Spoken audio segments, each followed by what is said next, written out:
प्रिय भक्तों नमस्कार। आज हम इस चैनल के माध्यम से लेकर आए हैं आपके लिए बुधवार की व्रत कथा, जिसके सुनने और करने मात्र से भक्तों के सभी कष्ट दूर हो जाते हैं और उनकी सभी मनोकामना पूर्ण होती है। तो आइए आरंभ करते हैं बुधवार व्रत कथा। एक समय वन में ऋषि मुनि एकत्रित हुए और पुराणों के ज्ञाता व्यास जी प्रधान जी के शिष्य शेष सूत जी से पूछने लगे, हे मुनिवर, आपने हमें अनेकों कथाएं सुनाई है जो दैहिक, दैविक और भौतिक पापों का नाश करने वाली है। कृपया करके ऐसा कोई व्रत बतावे जिसके करने से मनुष्य के सभी पाप समाप्त हो जावे और इसे इस लोक में प्रभु की भक्ति अंत में मोक्ष प्राप्त हो सके। श्री सूत जी बोले, हे महर्षियों, मैं स्वयं इसका वर्णन नहीं कर सकता हूँ। मैं आपके सामने एक सुंदर इतिहास कहता हूँ जिसे महर्षि वशिष्ठ राजा मानदाताओं को कहा था। अब मैं उसी को आपसे कहता हूँ। पूर्व काल में मिथिलापुरी में एक राजा राज्य करता था। उसका नाम निमि था। उसके शत्रुओं ने मिथिलापुरी पर चढ़ाई कर दी। बहुत ही भयंकर युद्ध हुआ।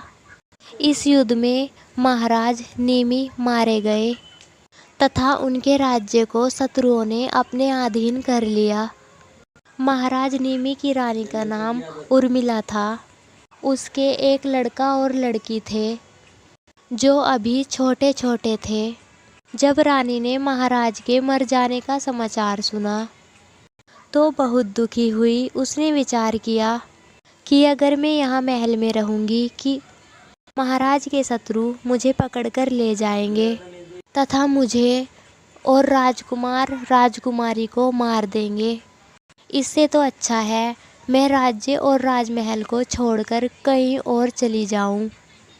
रानी ने ऐसा विचार करके अपने पुत्र और पुत्री को राजमहल के गुप्त दरवाजे से लेकर बाहर निकल गई।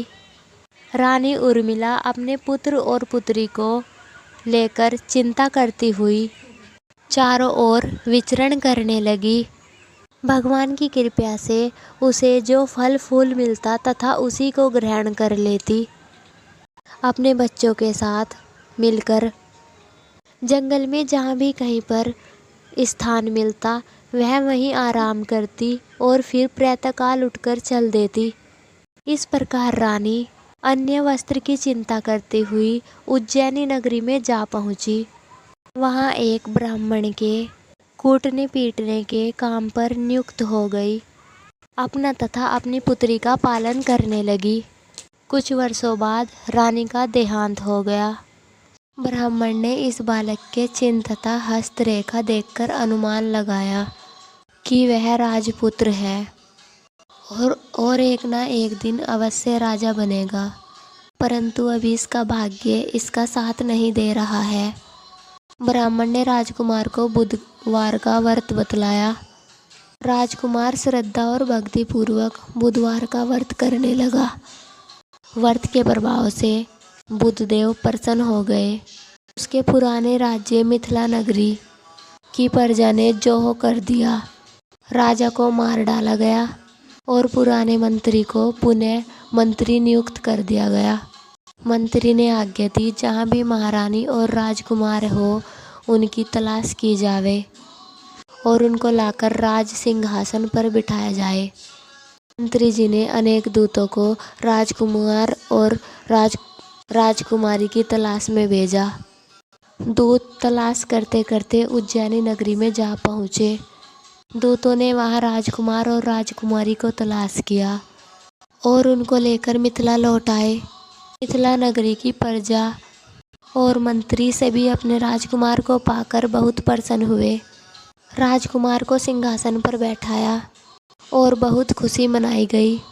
राजकुमार को अपना राज्य वापस मिल गया तो उसने उज्जैनी से ब्राह्मणों को बुलवाकर राजगुरु के पद पर नियुक्त किया। राजकुमार ने अपनी बहन श्यामला का विवाह राजकुमार के साथ कर दिया तथा धर्मराज को दहेज में बहुत धन दिया। श्यामला धर्मराज को पति के रूप में पाकर बहुत ही प्रसन्न हुई। वह सभी प्रकार से धर्मराज की सेवा करती तथा हर प्रकार से प्रसन्न रखती थी। धर्मराज ने घर का सभी कामकाज श्यामला को सौंप दिया। धर्मराज के घर में 7 कोठे थे। वह 7 कोठे कीलों से अच्छी तरह से बंद थे। धर्मराज ने इन 7 कोठों को खोलने से श्यामला से मना कर दिया था। श्यामला अपने घर के सभी कार्य भली प्रकार से करती, परंतु उन कोठों को ना खोलती। इस प्रकार से श्यामला का काफ़ी समय व्यतीत हो गया। एक दिन धर्मराज किसी आवश्यक कार्यवश काम से बाहर गए थे। श्यामला ने विचार किया कि पतिदेव ने मुझे सभी कार्यों स्वतंत्रता दे रखी है, परंतु ना जाने इन 7 कोठों के लिए खोलने के लिए मुझे क्यों मना किया हुआ है। श्यामला ने धर्मराज की अनुपस्थिति में एक कोठे की कीलें निकाल दी और खोल कर देखा। उसमें श्यामला ने अपनी माता को यमराज के भयंकर दूतों द्वारा तेल की कढ़ाई में डालते हुए देखा। इस दृश्य को देखकर श्यामला बहुत ही दुखी हुई और उसके मन में आतंक छा गया। उसने फिर दूसरे कोठे को खोलकर देखा। वहां उसने अपनी माता को कोले में पिघलते हुए देखा। अब श्यामला और भी दुखी हुई। उसने तीसरा कोठा खोला। उसमें उसने अपनी माता को बड़े बड़े हाथियों द्वारा रौंदते हुए देखा। फिर उसने चौथे कोठे को खोलकर देखा तो उसमें भयंकर कुत्ते उसकी माँ को काट काट कर खा रहे थे। जब उसने 5वें कोठे को खोलकर देखा, श्यामला की माँ कंठ से पकड़ी हुई निचोड़ी जा रही थी। श्यामला ने 6वें कोठे को खोलकर देखा। वहाँ उसकी माता काट के समान छीली जा रही थी। फिर उसने 7वें कोठे में देखा कि उसकी माँ के ऊपर बड़ी बड़ी शिलाएं फेंकी जा रही थी। उन सब को देखकर श्यामला को बहुत ही दुख हुआ। धर्मराज जब लौट कर आए, उन्होंने श्यामला की ऐसी दीन दशा देखी तो उन्होंने पूछा, तुमने कोठे तो खोलकर नहीं देखे थे? मैंने तुमसे उन 7 कोठों को खोलने के लिए मना कर दिया था। श्यामला ने अपना सर धर्मराज के चरणों में रख दिया और प्रार्थना की कि हे नरेंद्र, मेरी माता ने ऐसा कौन सा पाप किया है कि वह नरक की यात्राएं सहन कर रही है। धर्मराज बोले, श्यामला, तुम्हारी माता ने तुम्हारे और तुम्हारे भाई के स्नेह में वशीभूत होकर एक दिन ब्राह्मण के 7 गेहूं के दाने चुरा लिए थे। प्रथम तो चोरी ही महापाप है। ब्राह्मण की चोरी करने से 7 कुल दग्ध होते हैं। इसी से तुम्हारी माँ 7 प्रकार के नरक भोग रही है। श्यामला हाथ जोड़कर बोली, हे नाथ, ऐसा कोई उपाय बताए जिसके करने से मेरी माँ का उद्धार हो, वह इस कष्ट से मुक्ति पाए। मैं अपनी माता के कष्टों को नहीं देख सकती। धर्मराज बोले, हे देवी, पूर्व जन्म में तुम ब्राह्मणी थी। उस जन्म में तुमने बुधवार का व्रत किया था तथा अपनी सखियों को भी बुधवार का व्रत करवाया था। इस जन्म में भी तुम बुधवार का व्रत कर रही हो। इस व्रत के प्रभाव से ही आपको समस्त सुख प्राप्त है। अब आप इस जन्म के बुधवार के व्रतों के पुण्य को मेरे सम्मुख अपनी माता को दे दो। ऐसा करने से आपकी माता के कष्टों की समाप्ति हो जाएगी और उन्हें उत्तम सुख प्राप्त होंगे। श्यामला ने ऐसा ही किया। पुण्य के मिलते ही उसकी माँ पीड़ा से मुक्त हो गई। दिव्य शरीर धारण करके स्वर्ग के लिए चली गई।